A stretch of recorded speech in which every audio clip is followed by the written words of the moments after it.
Examples of business ethics which Islam has stressed. Islam instructs its followers to observe certain ethics when they engage in financial transactions, including the following. Honesty. Islam requires its adherents to be honest in their dealings with Muslims and non-Muslims alike. Indeed, honesty is one of the most important moral principles which testifies to a Muslim's devoutness. Its importance is indicated in a number of Quranic verses and traditions of the Prophet, including the following. Allah says, Allah commands you to deliver trusts back to their owners. Surat An-Nisa 4:58. The Prophet considers betraying the trust as one of the signs of hypocrisy. The signs of the hypocrite are three. When he speaks, he lies. When he promises, he breaks his promise. And when he is entrusted, he betrays the trust. Sahih al-Bukhari 33, Sahih Muslim 59. Honesty is among the characteristics of the believers whom Allah calls successful because they honor their trusts and their contracts, among other traits. Surat al-Mu'minun 23:8. It is for this reason that the Prophet considers those who do not fulfill the terms and conditions of the trusts which are placed in their charge to have no faith. The person who does not fulfill the terms of his trust has no faith. Sunan Ahmad 12:567.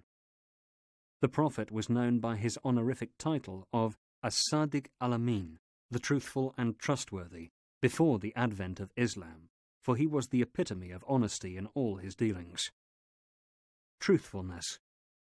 Truthfulness and transparency are among the virtues that Islam has stressed. The Prophet said, "The seller and the buyer have the right to keep or return goods as long as they have not parted, and if both parties speak the truth and describe the defects and qualities of the goods, their transaction will be blessed.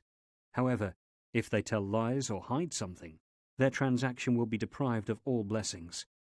Sahih al-Bukhari 1973, Sahih Muslim 1532. He also said, "Be truthful, for truthfulness leads to righteousness, and righteousness leads to paradise. A man keeps on telling the truth until he becomes known as a truthful person." Sahih Muslim 2607. Some traders often have recourse to swearing falsely, claiming that their merchandise is of good quality in order to persuade the buyers to purchase it. Islam considers such an act one of the major sins. As the Prophet said, Allah will not speak to three types of people on the Day of Judgment, nor will he look at them, nor purify them, and they will have a severe punishment. Amongst these types, he mentioned those who swear falsely in order to sell their goods. Sahih Muslim 106. Proficiency. A Muslim, no matter what his occupation may be, must carry out his duties with efficiency and to the best of his ability, making efficiency his guiding principle in all his endeavors. Allah has prescribed proficiency in all things and requires Muslims to observe it in all aspects of life, even when doing things that may, on the surface, seem unimportant, such as hunting and slaughtering. The Prophet said in this regard, Allah has prescribed proficiency in all things. Thus, if you kill, kill well, and if you slaughter, slaughter well.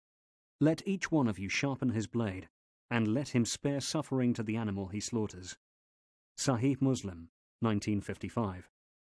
Once he attended the funeral of a man and gave instructions to his companions to level the grave and carry out the burial process efficiently. Then he turned to them and said, "Doing so will neither benefit the deceased nor harm him. However, if a worker does any work, Allah loves to see him do it well and with efficiency." Al-Bayhaqi's Shu'ab al-Iman 5315. Another narration reads, "If any of you undertakes to do any work, Allah loves to see him do it well and with efficiency." Musnad Abu Ya'la 4386, Al-Bayhaqi's Shu'ab al-Iman 4312.